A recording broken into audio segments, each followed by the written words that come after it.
Good afternoon and welcome back to Girded with Truth.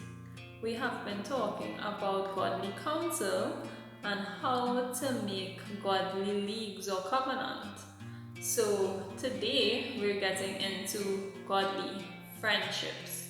So first we're going to take a look at how Jesus considered us to be his friends. John chapter 15 verses 13 to 15 says, "Greater love hath no man than this, that a man lay down his life for his friends. Ye are my friends, if ye do whatsoever I command you.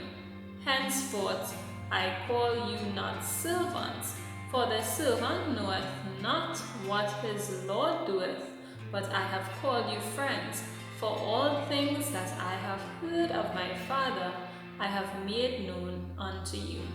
So here's Jesus saying that we are no longer servants because he laid down his life for us. And because he laid down his life for us and we follow God and his direction and his commandments, he doesn't call us servants anymore because we don't serve things, but he considers us friends because we are headed to purpose together. Because right after this he talks about denying yourself and carrying your cross and following him.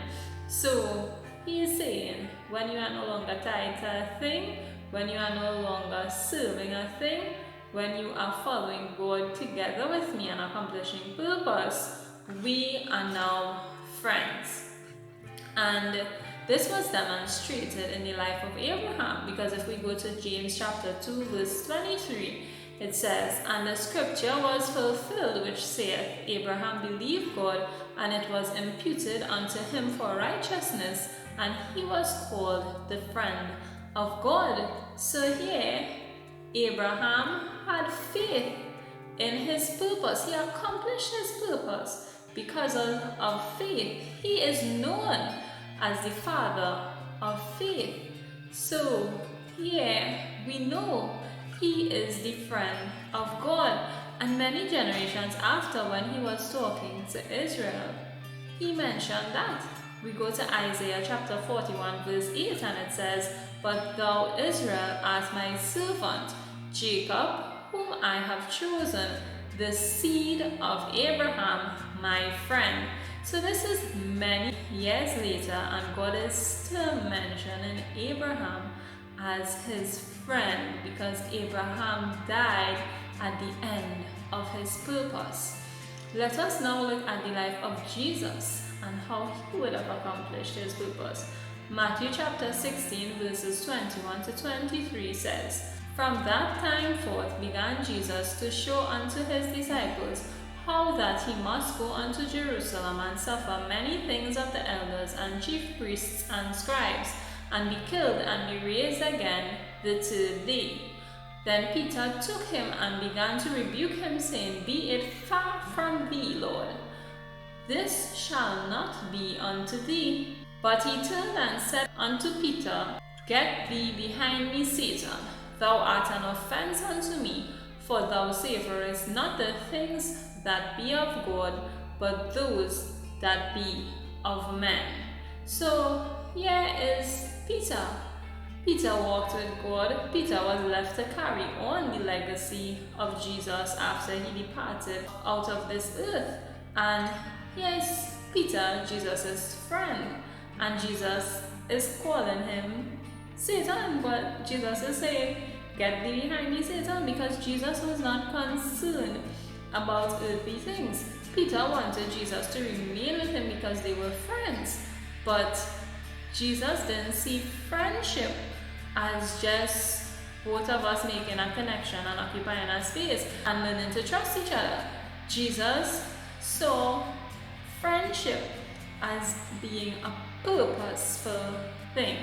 Just as Abraham would have believed God and been called a friend of God, Jesus now is considering everyone who is accomplishing purpose with him to be his friend. So in this moment, Peter is saying, no, you're not going to die, you're going to stay with us. We will not allow that to happen to you. Because sometimes we like to reassure our friends, hey, this is not gonna happen to you.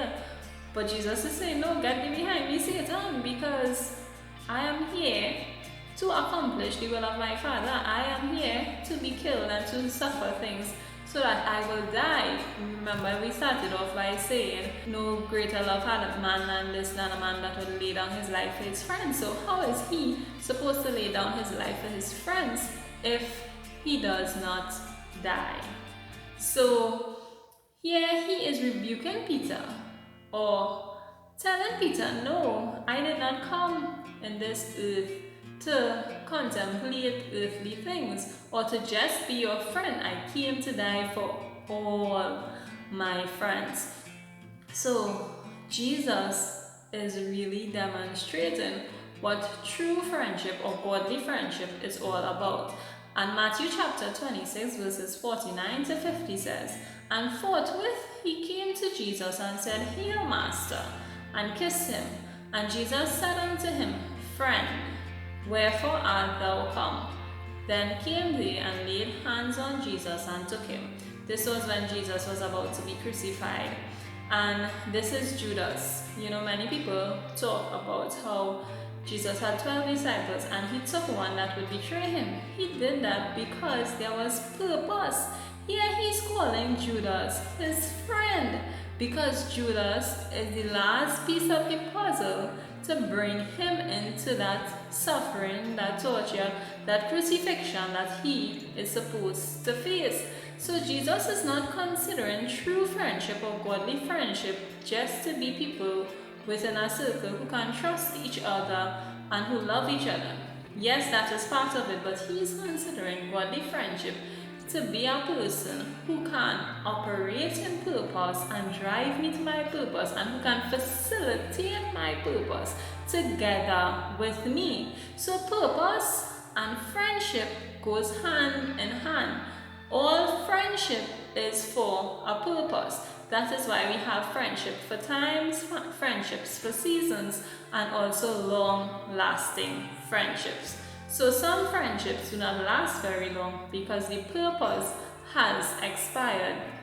So today, I'm encouraging you to evaluate all your friendships.